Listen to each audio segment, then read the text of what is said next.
Halo, Assalamualaikum warahmatullahi wabarakatuh. Kami dari kelompok 6, beranggota 3 orang, dengan nama anggota saya sendiri, Anissa Atifa Syafeli, NIM 032, Cindy Hervantika, NIM 035, dan Suci Ramadhani, NIM 046. Saya akan menjelaskan studi kasus PT Yogyakarya. Analisis penerapan standar operasional prosedur atau SOP di Divisi Pengembangan Usaha PT Yogyakarya Persero. Baiklah, PT Yogyakarya Persero merupakan perusahaan yang bergerak di bidang jasa konsultasi untuk pekerjaan, perencanaan, dan pengawasan bangunan gedung. Didirikan pada tahun 1948 oleh Mr. Sprey, seorang berkebangsaan Belanda dan berkantor di Jalan Cikini Raya, nomor 1, Jakarta Pusat. PT Yogyakarya Persero menjadi salah satu perusahaan jasa konsultan yang cukup dikenal dan berkualitas pada bidangnya. Antara lain adalah jalan raya, jalan tol, jembatan, dan lainnya. PT Yogyakarya terus berkembang dengan tetap berpegang pada core bisnisnya, yaitu jasa konsultasi untuk pekerjaan, mulai dari survei, perancangan dan perencanaan, manajemen proyek, manajemen konstruksi, pengawasan pada bidang engineering maupun bidang non-engineering. Didukung pula dengan keberadaan tenaga ahli profesional dan peralatan yang mengikuti perkembangan teknologi, serta berkomitmen untuk memberikan pelayanan yang terbaik dan memuaskan serta dapat dipertanggungjawabkan. Pada tampilan ini adalah struktur organisasi dari PT Yogyakarya Persero.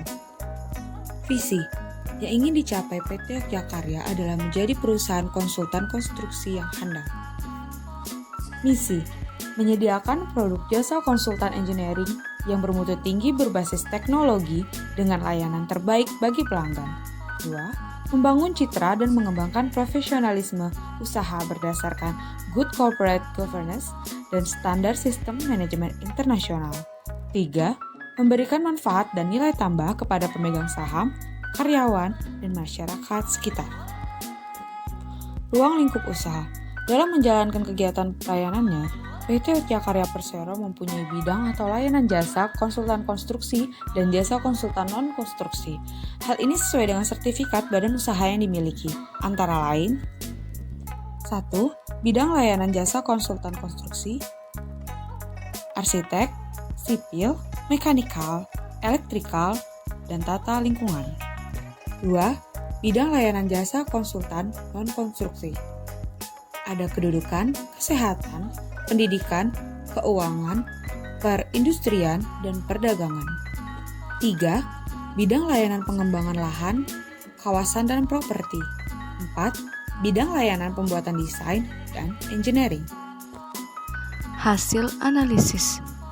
PT Yogyakarya Persero sudah memiliki SOP yang telah digunakan dengan baik oleh karyawan pada divisi pengembangan usaha di PT Yogyakarya Persero karena telah diterapkan secara konsisten dalam aktivitas sehari-hari, disosialisasikan, dimiliki, dan didistribusikan kepada seluruh karyawan. Setiap karyawan seolah memahami SOP dan sudah menjadi standar yang harus diikuti karyawan dalam pekerjaan sehari-hari. Kekurangan SOP yang dimiliki perusahaan PT Yogyakarya. 1. Dalam segi efisiensi.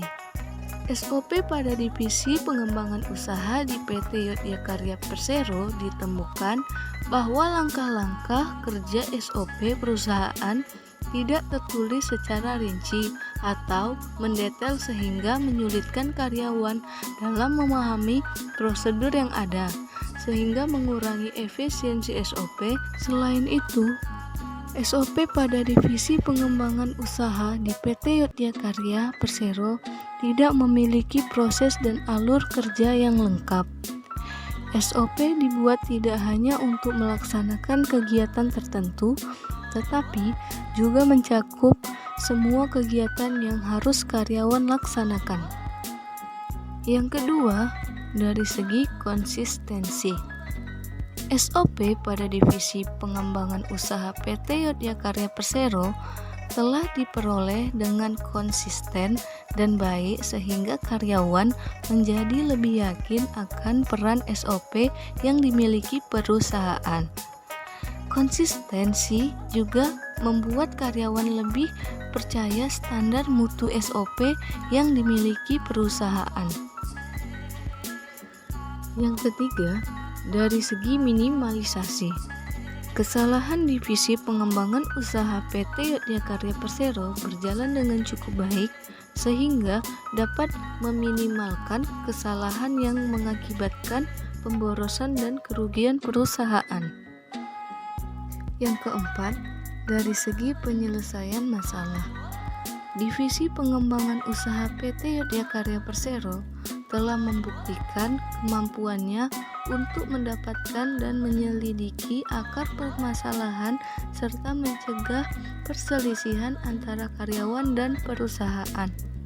Namun, divisi pengembangan usaha PT Yogyakarya Persero memiliki kelemahan yaitu tidak dapat sepenuhnya menyelesaikan permasalahan terkait konflik yang terjadi pada karyawan dan manajer dalam SOP karena ketidakjelasan alur kerja.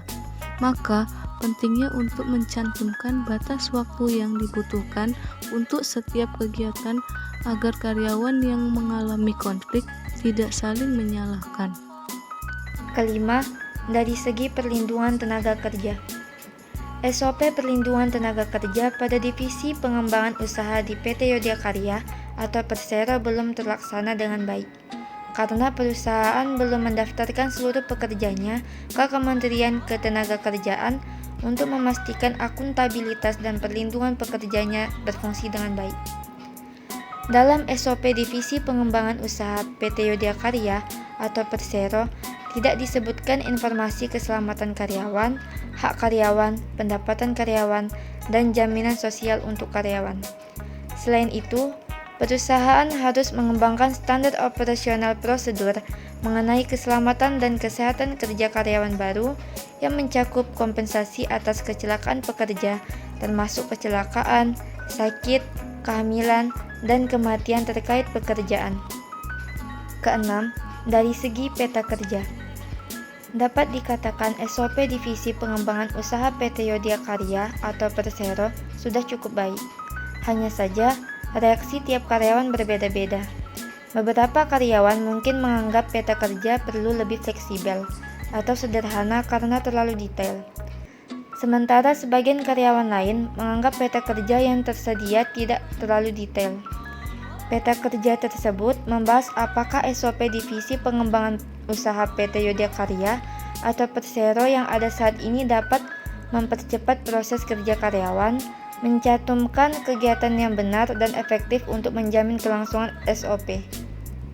Ketujuh, dari segi batasan pertahanan.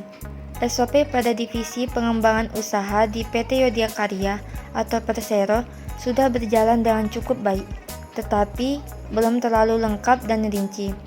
Untuk itu, diperlukan pembuatan SOP baru yaitu perbaikan dari SOP sebelumnya mengenai karyawan seperti penyelesaian administrasi pendapatan karyawan pada divisi pengembangan usaha dalam segi asuransi, pajak, pensiun, dan lain-lain.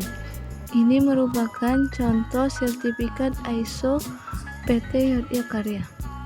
Jadi kesimpulannya, standar operasional prosedur atau SOP diterapkan oleh divisi pengembangan usaha di PT Yogyakarya atau Persero sudah berjalan dan diterapkan oleh setiap karyawan dalam kegiatan sehari-hari semenjak diterbitkannya SOP tersebut. Penerapan standar operasional prosedur atau SOP tidak hanya pada divisi pengembangan usaha di PT Yogyakarya atau Persero, tetapi juga seluruh divisi di PT Yogyakarya atau Persero. Oleh karena itu, penerapan standar operasional prosedur atau SOP juga telah disosialisasikan dan telah dibagikan dan dimiliki oleh seluruh karyawan di PT Yogyakarya atau Persero. Standar operasional prosedur atau SOP yang mengacu pada 7 hal pokok penting yaitu efisiensi, konsisten, minimalisasi kesalahan, penyelesaian masalah, perlindungan tenaga kerja, dan peta kerja pada SOP Divisi Pengembangan Usaha di PT Yodiakarya atau Persero masih memiliki kekurangan, terutama dalam penyelesaian masalah perlindungan tenaga kerja dan peta kerja. Maka standar operasional prosedur atau SOP yang diterapkan pada Divisi Pengembangan Usaha di PT Yodiakarya atau Persero harus ada perbaikan kelanjutan.